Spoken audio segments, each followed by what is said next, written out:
This is Richie Rollins with Comic Experience Sci-fi at the Motor City Comic Con. I'm sitting here with John Marks of Appa Air. How are you doing today, sir? I'm doing well. How are you doing? Pretty good. And can you tell me about your creation behind us? Yes, I built Appa and a bunch of the other characters, well, Momo and a bunch of the weapons and such from the show Avatar: Last Airbender, the cartoon that came out back in 2005 on Nickelodeon. We've been traveling the country doing Comic Cons with them, raising a little money for Make-A-Wish.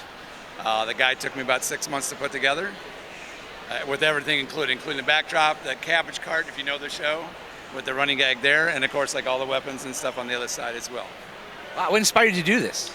I've built other large things. I've done the Iron Giant, I did Toothless and Light Fury, I did the Battlecast from He-Man and the Master Universe, and then we started saying, well, what else would fans like to see? And we started asking the con owners, and they said, you know, this show's big, and then we luckily had this little thing called COVID, and I had some time to catch up and watch the show, because I was a little bit older and missed it when it came out on Nickelodeon, but then Netflix carried it, and I was able to watch it there, so.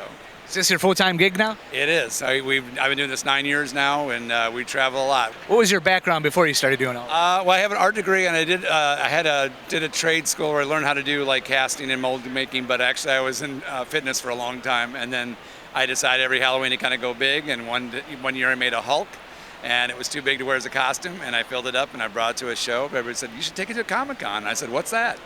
And that's kind of how it all started, so, yep. Do you have a dream project like you want to do down the line? My next project, and oh man, I don't know. I've been pitching a bunch of different ideas. Nothing's really stuck yet. I've been thinking about doing King Kong. I've been thinking about doing possibly Falcor. But a lot of people asking me to do that one, but not quite sure. Yeah. A lot of people are like, yeah, it looks like, is that from Neverending Story? I'm like, no, they don't know the show. I get it, but yeah, not sure yet. If you got a good idea, let me know. If you guys got a good idea, let me know. I was actually thinking Falcor when I saw this. I was like, oh yeah, that'd be great. All right, well, thank you, John. It was a pleasure meeting you. This is Richie Ross, Comic Experience Sci-Fi. You all have a good one.